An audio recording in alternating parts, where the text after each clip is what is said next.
are magnificent.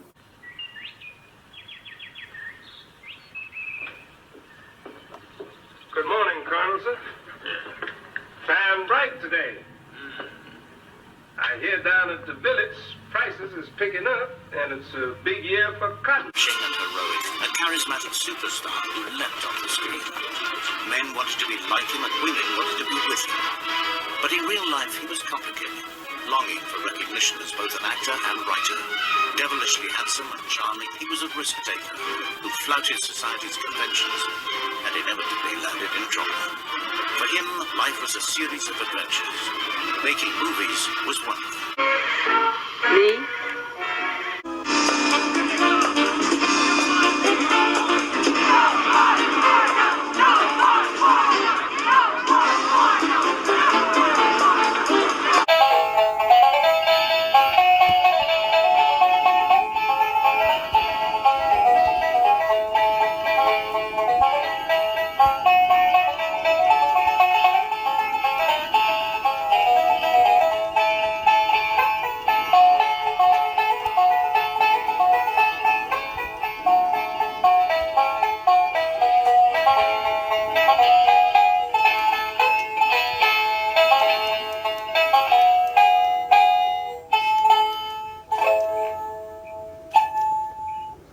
Well, this is Colonel Braxton Beauregard Burlique'S the Fifth. Adventurer, treasure hunter, swashbuckler extraordinaire, at your service, madam. Well, tonight's topic for my talk is going to be, if you're going, say you're that Iowa farm boy, you saved your money and you're on your first trip to the show of shows. And you're going to be going down there to Louisville, Kentucky, down there.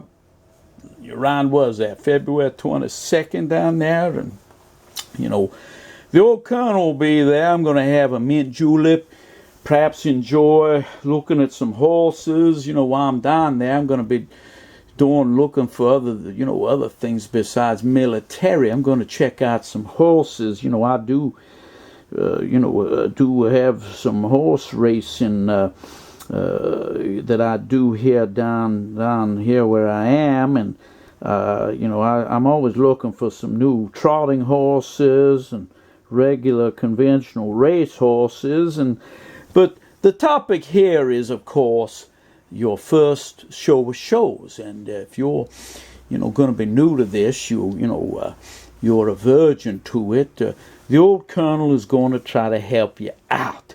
Now, and I thought, and I got the idea actually from this Muchacho military, and I have to say, he's a southern boy, which is a great thing. It takes a southern boy. I knew a southern boy would dig into a lot of these topics. As much as I like military review, the Muchacho here, if I'm saying that right, he's a good boy too, and a southern boy. How could you not like him? But he picked this topic about if you're new at this show of shows, and I thought I'd go review this and maybe go and add a couple things of my thoughts of my own. And well, let's begin the video. Everybody's doing okay. We are. We got the show of shows. Yes, we do. In February 22nd, I believe, is the first day. Yes, I believe that's true. And I thought I would do a video about what to expect if this is your first show of shows. Indeed. How to prepare you for your first visit to the show of shows. First of all, the show of shows is in Louisville, Kentucky, at the Kentucky Expo Center. You have to Google it if you have never been there before. It's in northwestern-ish Kentucky. That's a straight line up for me there, boy. There's interstates leading to it from all directions, so it's easy to get there. But once you get to the Expo Center, if it's your first time, it can be quite confusing. There are numerous gates that you can enter through. Some, if you enter through the wrong gate, you will have to drive completely all the way around the Expo Center to get to the entrance to the show of shows, which I've done myself a couple of times. I'm not sure the exact gate number. Maybe somebody could comment below, but there's a certain gate that takes you right to the entrance to the show. Well, hopefully they'll have signs out there. Parking, but at least you made it to the facility. You'll sort things out when you get there. The hours of the show, this is where it gets a little bit interesting. If you are a... Now, one thing I'm going to kind of interject here. Okay, now the exhibitors, they move in, they set up on Wednesday, okay? And if you can weasel your way in and get in there on Wednesday, that's when some real deals occur. So dealers and early buyers going in there, and they're making deals before the stuff even hits the tables. Some fellas I know, they've already bought stuff and they're just going to kind of give it the once over, then pick it up. So if you can somehow weasel in on an exhibitor's pass and you have the time, that would be the day to go. But if you can't, you don't have that, then I absolutely highly recommend that you come on the Thursday. You can start the OVMS members. You should get a membership. If you don't, they'll let you buy one at the door. You want to go there because, if you're not there this day and you're, or even like the dealer exhibitor move in, get in, weasel on somebody's exhibitor pass, then you want to be there for the 12 o'clock opening, because if there's any good deals on the tables, they're going to sell between the 12 and 5 p.m. that day. That's the day to get there. The old saying, the early bird catches the worm, that's certainly true. And don't get me wrong, I mean, you can make a 3-4 day event out of this. Although I have to tell you, it's finished. Saturday's just that. Generally, that's for the lookers, and most exhibitors, they've already sold their good stuff, and they're going to be getting ready, chomping at the bit to get out of there. So Thursday, if you don't have the exhibitor pass, that's the day you want to be. And then Friday, I usually go through it a couple times. So you might miss something, whatever. So you just don't want to walk one pass through. You want to take maybe 2 or 3 passes, but it's key you get there on that Thursday if you're not in on an exhibitor pass. But anyway, let them continue. Member of the OVMS, on Thursday, February 23rd, you have exhibitors moving in from 8 to 5. But then OVMS members can come in from 12 p.m. to 5 p.m. on Thursday, February 23rd. So you get in there before the general public. Which leads me into my next point.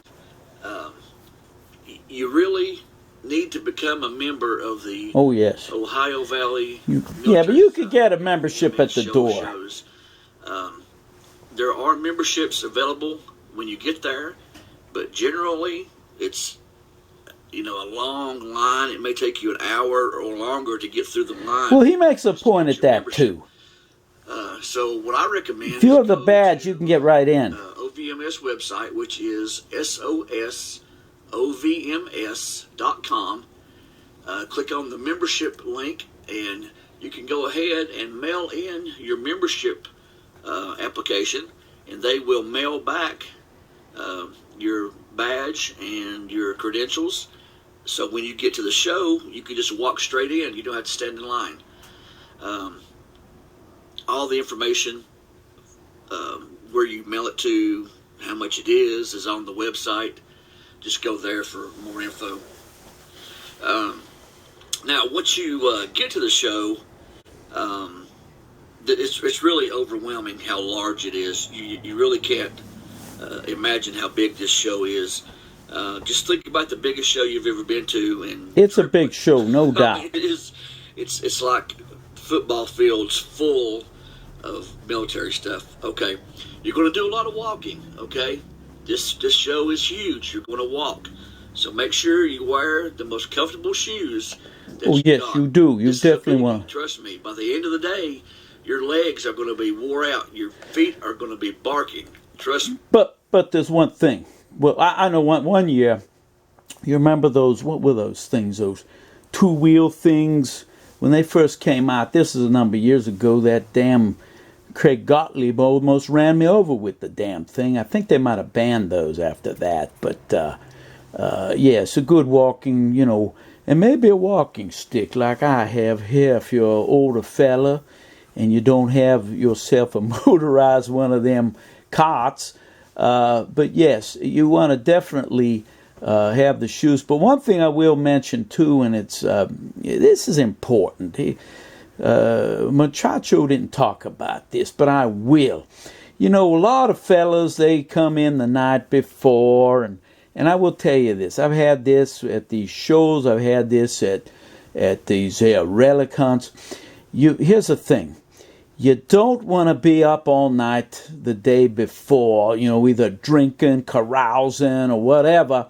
You want to be well rested. You certainly can't be half-crocked and hung over when you're walking through the show, because you're not going to make much progress and everything else. And in addition, and another thing, you don't get involved in, I'm not saying it's a problem there, but anytime you're on the road, and you remember, you're there for business. Yes, you're there for pleasure, but it's to enjoy the relics and, the ambiance of the event and everything else. Forget about any sort of misadventures with any of these escorts, ladies of the evening. Sometimes you're on the road and they're hanging out at the hotel bar, and before you know it, you end up in your room, and you're tied to the bedpost, and all your clothes and money are gone, and then where you're gonna be? Then you're really in the deep. You're up the creek without the paddle. But, that's something Muchacho, he kind of didn't mention that, but I'm kind of mentioning, and don't get involved in any of them high-stake poker games. If I'm an old riverboat gambler, and I have to say that, yes, I've been known to have a few games, and, well, hell, that's how I got this here helmet there. That was out of a poker game that I had one year. And you want to stick, and another thing too that he doesn't mention is this. Whether it's the SOS or any type of event, you're on the road, you got to watch your wallet. There could be pickpockets out there. You got to be very careful, because people know you're carrying a large sum of money because you're looking for these wonderful relics you're going to purchase. And so you should have yourself either a money belt, or you might have put a special patch, maybe sewn into the lining of your coat, whatever. And some people laugh at that, but I'm telling you, you get robbed, you'll be going, oh my God, I got robbed. Then you won't be laughing at the old colonel and the advice that I'm offering you here as a, perhaps you are that Iowa farm boy, but you better be very careful. I don't want to see you out there like Gomer Pyle. You either bought yourself a fake, or you wasted your money on a whore, or you got your pick money either stolen by a pickpocket or lady of the evening, or who knows. But anyway, I'll let the boy continue. Bring a backpack, okay? So when you buy small items and things. Well, he says a backpack. That's an okay idea, but I'm going to tell you this. I shouldn't be saying this because I know it's annoying when I run across it, but what I do is I get myself a little cart. I've like a briefcase sort of cart, like, those old ladies with the fold-up shopping cart. That's actually a better idea, because even if you buy just a few pieces and you have that backpack, that's going to start getting heavy on you. You're going to have to rest, especially if you're an old man like me. So yes, you definitely, it's it's a pain in the ass. You see some old man with that cart, but if you buy a couple books, you buy some other stuff, that stuff gets heavy. But if you're a young fella like him, I guess you'd be all right with the backpack. You can just throw them in your backpack and continue on. Of course, if you buy large items, you'll probably have to make a couple of trips out to your vehicle. But but the car, that car could be a long way. So I'd rather go with the cart. Backpack, it really helps. Bring a loop or a magnifying Now that's a glass. great point. So you can look at Yes. up close details of Hallmark. That's true. You know, you should have that. And I'll tell you this, you could bring a magnifying glass, but I have to tell you, the magnifying glass is not going to give you the clear vision that jeweler's loupe would give you, especially an old man like me. You have a hard time seeing that stuff. But that's a very good suggestion. Look for repairs, look at patinas, you look at the small details. Bring a pen and some paper for several reasons. Number one, to write down what you pay for an item. It's always good to have a written record of what That's you a pay good for an item. idea. Maybe possibly get provenance for items that you're going to buy. Well, here's a good point. You either get this person to write something up, the story behind it, or if they won't do that, and you're buying a bunch of stuff, you could write it down, and maybe you could have them sign it, or if nothing else, you at least you got the story fresh in your mind. And I usually write the price down, because usually at the end I bought a lot of things, and I might get mixed up on what I paid. You can jot down some provenance. Also, make sure you bring your cell phone, because you're going to want to Google things. Oh yes, definitely. Makers, current prices, what stuff That's sells for. very good point. Do research on items. Well, before that you buy yes. them, but your phone is invaluable. Yes, it is. Anywhere I go, I have the there, phone. too, so no worries. If you're bringing anything to sell at the show, you're walking in with an infield, or you're bringing a German rifle or pistols or anything to sell, most of the time you'll have to zip tie the receiver open. I cannot remember for the life of me if the venue for Show of Shows requires this or not, but I'm thinking they do. If you know for sure, comment below. But you need to zip tie your rifle's receiver open, and usually they have zip ties available. And once you get inside, it's like walking into a museum, but everything's for sale. If you've been... Well, not everything. I mean, some people have their own displays. They just want to exhibit. Maybe they think that maybe somebody will be wanting to sell something. That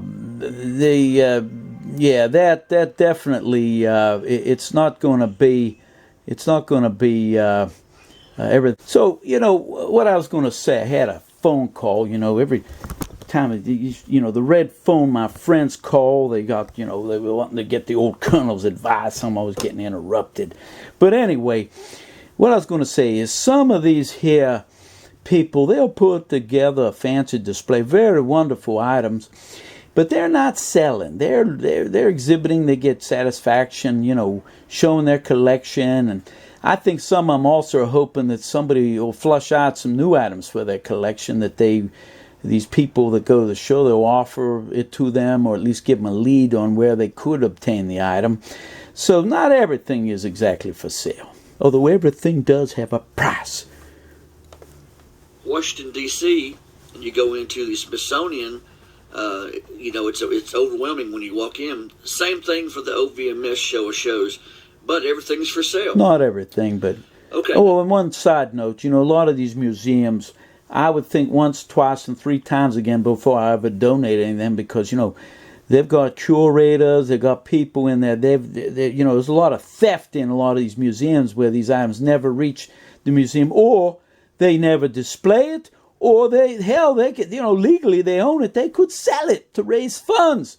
So I say, you want to unload it, you want to leave it, sell it all and either blow the money on yourself or give it to your own family. That's better than donating it, I've always felt. Now, let's say you walk in, you're walking through, and bam, you see something that you really like. It's probably just going to be laying right there in the open. A lot of dealers have stuff locked up in showcases, but some of it is just laying in the open, right?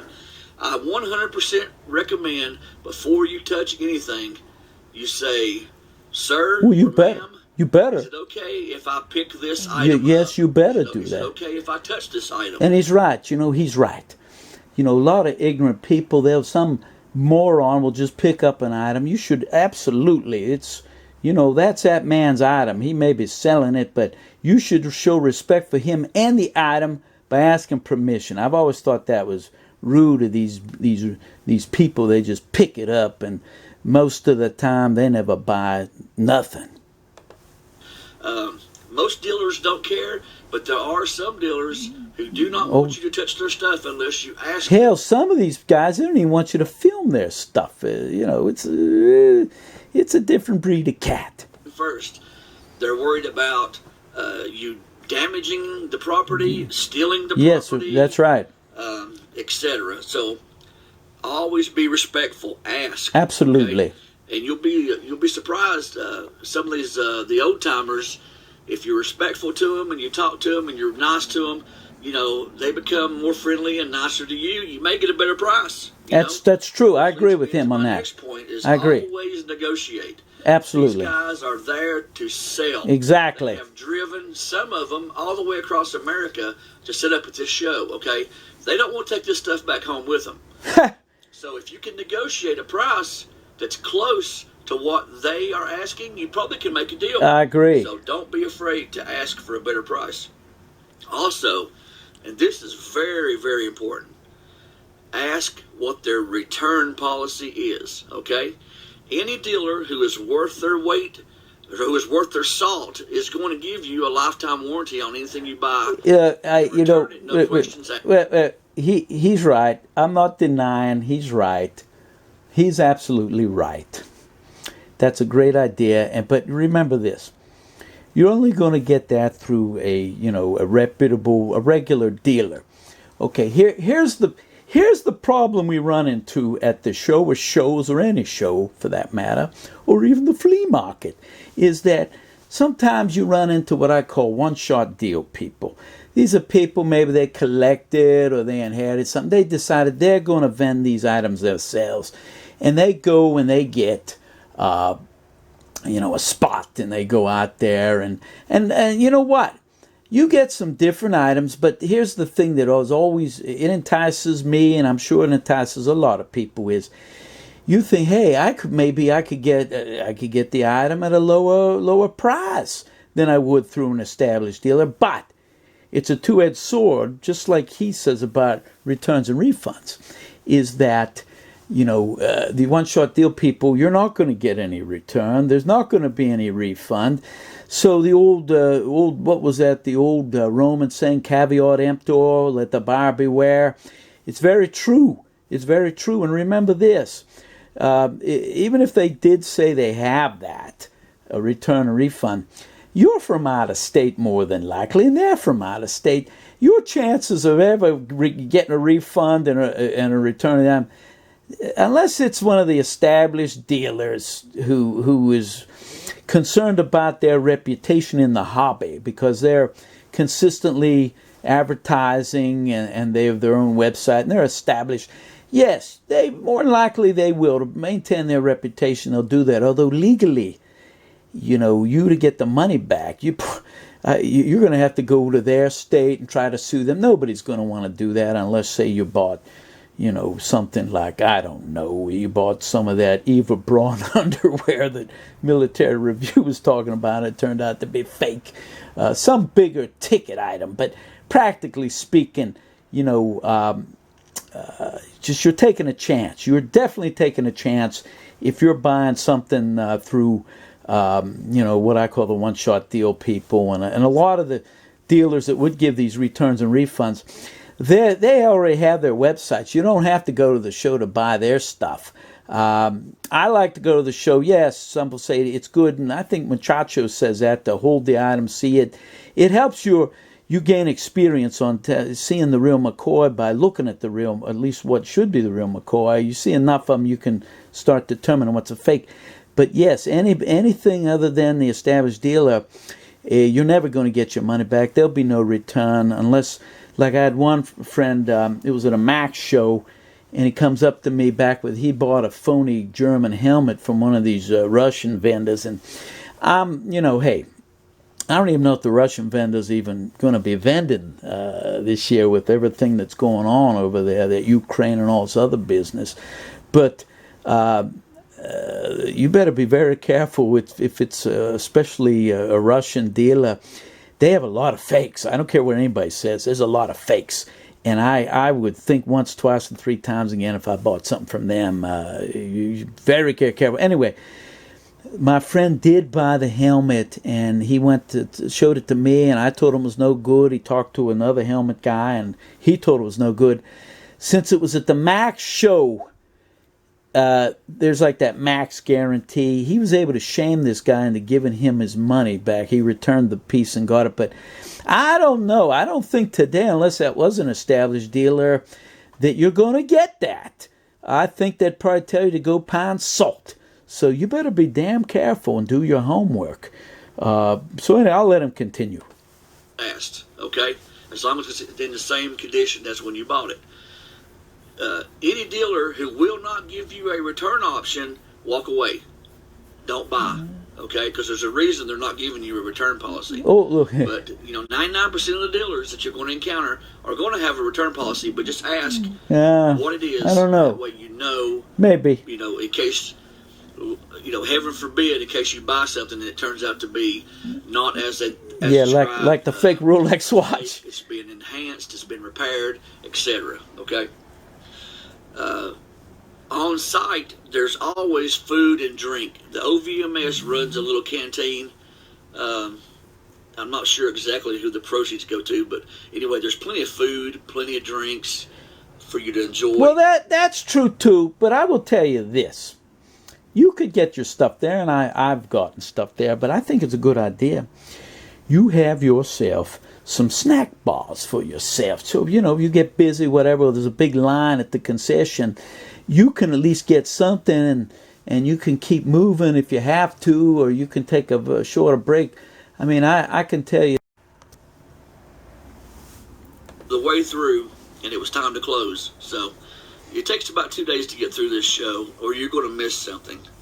There's also going to be, in the back, most likely, there'll be veterans of Vietnam, Korean War. There might be a World War II veteran back there. That was the thing, though. This show was so great. You had, back in the day, you would have several, like, big-name World War II vets back in the day. You had Colonel Tibbets.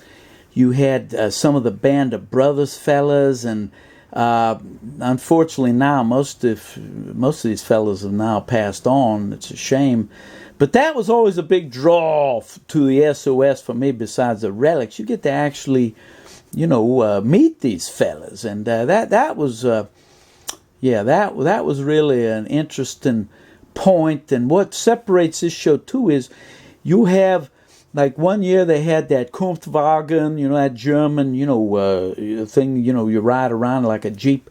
They had some, like, exotic equipment. You saw MUCHACHO had the motorcycle and that. And generally those pieces aren't for sale, but it's just great to look at those items. And it was great to talk to some of those vets. I mean, and then, even back, although they weren't officially on the card, then I'd see some at the Max show. You'd even occasionally see some of those German World War II vets, like you had Hans Gobler. He was a German Kriegsmarine U-boat crewman, and some other people. And I remember one night at the hotel, there was one old German fella. He was playing the accordion, some of the old campfire songs from back in the day. And unfortunately, those days I think have passed, but it was certainly it was a great event that to see those fellas, and it was very enjoyable. Muchacho's right about that, meeting these here veterans. Have tables set up. You can go talk to these veterans. You can, listen to their stories. You can share stories. They're always happy to talk to you, and it's really good to be able to talk to a World War II veteran and listen to firsthand accounts of what happened in Europe, or Pacific, Guadalcanal, or wherever. It's really great to meet those guys, and they deserve our respect, because these guys have provided freedom for us. Okay, and when you're leaving is the hardest part. because you're leaving this experience. It's a museum with stuff for sale. You're leaving. It's going to be another year before you'll see a show even close to this. That's true. So leaving sometimes is the hardest part. There are other shows throughout the year. The OVMS has other shows. They have the Wilmington show, which is called the Cornfield Show. There's also a Max show, and there's all kinds of other military shows all across America. You can go online and Google military show calendar, and there's several sites that will pop up telling you all kinds of different places to go. I'm going to be there for 2 days. I'll be there on Thursday and all day Friday. If you see me, come up, say hi. Take a picture with me. We'll do a shout out on my YouTube channel, whatever. It's always nice to meet subscribers and absolutely talk to guys and see what they're up to. So that's it, guys. Go to SOSOVMS.com website, get some more information, and get your membership in. Get it in early so you can just walk right in when you get there. Yes, that's probably a good idea. idea. Guys, that's it. Muchacho out. Yeah, that was a good video, and that, if you see the old colonel, certainly you see me kind of walking along with my cane and my hat, and probably my cot. Say hello to the old colonel, and I have to say that I was a little disappointed. Kelly Hicks didn't respond to my offer about the return on the books. If you had seen my previous video, you know what I'm talking about. That he would perhaps refund the money for the phony books that he was selling. But anyway, that's beside the point. I hope to see you all at the show of shows. So this is going to be Colonel Braxton Beauregard Burlique the Fifth, adventurer, treasure hunter, swashbuckler extraordinaire. At your service, madam. Signing off.